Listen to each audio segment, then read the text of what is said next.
بسم اللہ الرحمن الرحیم سلام علی ابراہیم صدق اللہ العظیم۔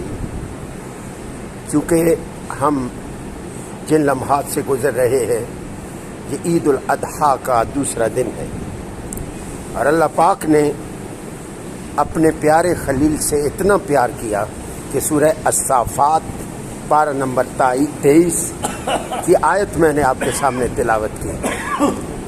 اللہ پاک فرماتے ہیں فاذکرونی اذکرکم، تم مجھے یاد کرو میں تمہیں یاد کروں گا۔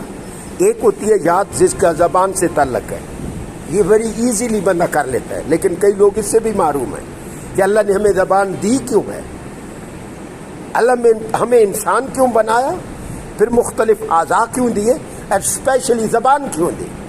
ہم خرافات میں اپنا وقت ضائع کر دیتے ہیں، بکواسات میں، گالی گلوچ میں، گلہ غیبت میں، حسد و اناد میں، انتقام کی آگ کو سلگانے میں اپنا وقت ضائع کر دیتے ہیں۔ We have to be careful. جنہوں نے وقت کی قدر کی انہوں کو اللہ تعالیٰ نے اپنے قرآن میں جگہ عطا فرمائی۔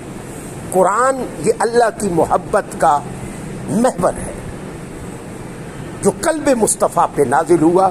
گویا جو قرآن سے پیار کرتا ہے وہ سینہ مصطفیٰ میں چلا جاتا ہے۔ یعنی اللہ کا تم ذکر کرو، اور کیسے ذکر کرو، جیسے ابراہیم خلیل اللہ نے کیا، اور خدا کو کیسے منوایا کہ اللہ نے جب حکم دیا بیٹے کا، بیٹا تو بیٹا رہا، کوئی آج ککڑی بھی ذبح نہیں کر سکتا، حالانکہ اللہ نے اس کو توفیق بھی دی ہے۔ پتہ نہیں کتنے مکاریاں، کتنی عیاریاں اور کتنی جیل سازیوں میں وہ بہانے بنائے گا، میرے پاس یہ نہیں، میرے پاس وہ نہیں، حالانکہ جب اسے بیٹے کی شادی کرنی ہو تو پتہ نہیں لاکھوں روپے وہ نکال لیتا ہے صدقہ خیرات کے لیے، وہ اپنے پیٹ پہ پتھر باندھ لیتا ہے، بہانے بنائے گا، لاجانی بہانے جن کی کوئی حقیقت نہیں۔ وہ کس کے سامنے بہانے بنا رہے ہو؟ لوگوں کے سامنے۔ جس نے تمہیں دیا ہے وہ تو جانتا ہے نا کہ اس نے تمہیں کیا دیا۔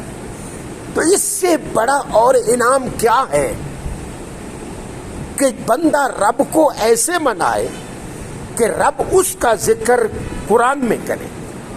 اور ایک بات آپ کو اور بتاؤں، یہ جو ہم نماز پڑھتے ہیں یہ حقیقت میں خدا سے محبت کا اظہار کرتے ہیں۔ پیشانی اور ناک جھکاتے ہیں، جسم کو اوڑھتے ہیں اور دل بھی اٹھ جاتا ہے، فرعونیت ختم ہو جاتی ہے، رعونت ختم ہو جاتی ہے، ایگو ختم ہو جاتی ہے۔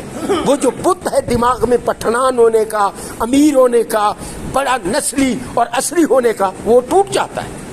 جب تک بندہ ٹوٹے نہیں عطا نہیں ہوتی۔ پتھر پر بھی کبھی عطا ہوئی، وہ اسی پہ عطا ہوتی ہے جس کو ٹوٹنا پڑتا ہے۔ زمین پہ ہل چلاتے ہیں، زمین کو توڑتے ہیں پہلے، تب اس میں دانہ ڈالتے ہیں۔ جو ٹوٹے نہیں اس کو زمین ایکسیپٹ ہی نہیں کرتی۔ دانہ ڈالیں گے وہ کوئی اٹھا کے لے جائے گا۔ پتھر پہ کبھی کسی نے نالی کی ہے؟ وہ جذب کرنے کی صلاحیت ہی نہیں رکھتا۔ تو بندے کو اللہ تعالیٰ نے ایسی زمین عطا کی ہے اس کے قلب کی صورت میں کہ وہ حق کو سنے، سمجھے اور اس کو دل میں جگہ دے، اور اپنے دل میں وہ دیپ جلائے خدا کی محبت کے کہ وہ تو نہ رہے لیکن اس کی یادوں کو اللہ نہ مرنے دے۔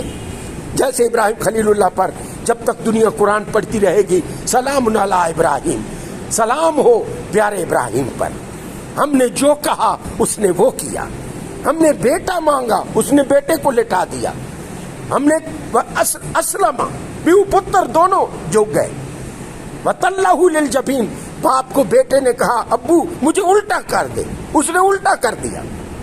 اس نے چھری چلائی جو پتھر کو ریزہ ریزہ کر دیتی ہے، وہ نرم و نازک گلے پہ بھی نہ چلی۔ وَفَدَيْنَاهُ بِذِبْحٍ عَظِيمٍ، ہم نے اس کے بدلے بہت بڑا ذبیحہ رکھ دیا۔ اب وہ ذبیحہ دینے کے لیے بھی کئی لوگ محروم ہیں، اور وہ یہ چاہتے ہیں کہ خدا ان کا ذکر کرے۔ اور یہ بات میری ذہن میں رکھنا، جب آپ ذکر کرتے ہیں تو آپ کو ایک سکون ملتا ہے۔ یہ آخری بات کہہ رہا ہوں، آپ رکوع کرتے ہیں، سجدہ کرتے ہیں، قیام کرتے ہیں، تشہد پڑھتے ہیں، فاتحہ پڑھتے ہیں، سورت ملاتے ہیں، سارے ارکان، سارے واجبات، سارے سنن، سارے مستحبات ادا کرتے ہیں، نماز کے آنے کے لیے وضو کرتے ہیں ایون لوگ، تو آپ کو ایک نماز میں سکون ملتا ہے۔ وہ جو سکون ہے اللہ آپ کا نام عرشوں پہ لیتا ہے، جب وہ نام لیتا ہے زمین پہ آپ کو سکون ملتا ہے۔ کیونکہ تم مجھے یاد کرو. جب تم یاد کر رہے ہوتے ہو تمہیں ایک عجیب سی کیفیت نصیب ہوتی ہے. نہیں ہوتی تو محسوس کیا کریں, کوشش کریں کہ وہ کیفیت مجھے کیوں نہیں مل رہی. کیا میرا رزق حرام آڑے آ گیا ہے؟ کیا میری گندی اولاد سامنے آ گئی ہے؟ کیا میری کوئی ایسی حرکت ہوئی ہے کہ عبادت میں سکون نہیں آ رہا؟ جب آپ کو عبادت میں سکون آتا ہے, آپ زمین پہ اس کو یاد کرتے ہیں, وہ آسمانوں والا آسمان پہ آپ کو یاد کرتا ہے. حضور فرماتے ہیں تم اکیلے جب یاد کرتے ہو وہ اکیلا تمہارا نام لیتا ہے, فلاں فلاں کا پتر, فلاں شہر دا, فلاں محلے دا, فرشتوں دیکھو وہ میری عبادت کر رہا ہے. جب وہ نام لیتا ہے تو زمینی مخلوق کو اس سے سکون ملتا ہے, اور اس سکون کو وہ لفظوں میں ایکسپریس نہیں کر سکتا, لفظوں میں بیان نہیں کر سکتا. وہ ایک محبت کی بینگ ہے جس کو محب جانتا ہے.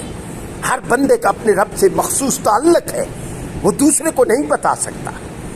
اور اسی طرح جو بندہ درود پاک کی کثرت کرتا ہے اسے دیدار حبیب نصیب ہوتا ہے, لیکن وہ بتایا نہ کرے. کبھی کسی نے سونا بھی بتایا ہے کہ میرے گھر اتنے تولے پڑا ہے؟ کوئی نسین ہے بتے چور پوئے سو. کوئی بتاتا ہے میرے گھر اتنا کیش ہے, بتے کو منگ ان سی یہ میں ڈیمڑا نہیں تبے تو ریڈا صحیح نہیں. یہ روحانی گولڈ ہے, یہ روحانی کیش ہے جس کو سرکار کرم کر کے اپنا مکھڑا دکھا دے. اور حضور نے فرمایا من رآنی رأى الحق, جس نے مجھے دیکھا اس نے مجھ کو ہی دیکھا. کئی بیوقوف آدمی کہتے ہیں جس نے مجھے دیکھا اس نے خدا کو. نہیں بھائی نہیں, یہاں حق سے مراد ہے مجھ ہی کو دیکھا, چونکہ میرے روپ میں شیطان نہیں آ سکتا اور ہر کسی کے روپ میں آ سکتا ہے, لیکن محمد کریم کے روپ میں شیطان نہیں آ سکتا. جس نے مجھے دیکھا خواب میں اس نے مجھ ہی کو دیکھا اور حق دیکھا. اس لیے آج ہم اس دوسرے یوم کی مناسبت سے گزر رہے ہیں. ہر لحظہ ہر لمحہ نیا لمحہ ہے, ہر دن نیا دن ہے, ہر رات نئی رات ہے. ہر گزرنے والا وقت وہ جا رہا ہے, پلٹ کے نہیں آئے گا. اس لیے ہر وقت کو اپنے لیے غنیمت جانو اور اپنی آخرت کا سامان اور توشہ تیار کرو, تاکہ اللہ تعالیٰ تمہارا نام جب جماعت میں کھڑے ہوتے ہو اللہ فرشتوں کے سامنے نام لیتا ہے تمہارا. تبھی تو تمہیں نماز میں سکون آتا ہے, تبھی تو تمہیں کیف آتا ہے, تبھی تو تمہاری سوچ سے گند نکل جاتا ہے, قلب اور روح پاک ہو جاتا ہے, کیونکہ وہ خالق کائنات تمہارا نام لے رہا ہوتا ہے. تو اس لیے اللہ تعالی ہمیں اپنے ذکر کی اپنی رضا کے لیے توفیق دے, نہ کہ لوگوں کو دکھانے کے لیے, نہ کہ اپنے آپ کو نیک کہلوانے کے لیے, نہ شواف اور ریا کے لیے, بلکہ جو بھی کام کرے چھوٹا ہو یا بڑا اللہ اپنی رضا کے لیے کرنے کی توفیق دے. اس میں للہیت ہوگی, کریم ہوگا, سکون ہوگا اور اس کا اجر ملے گا. وما علینا الا البلاغ.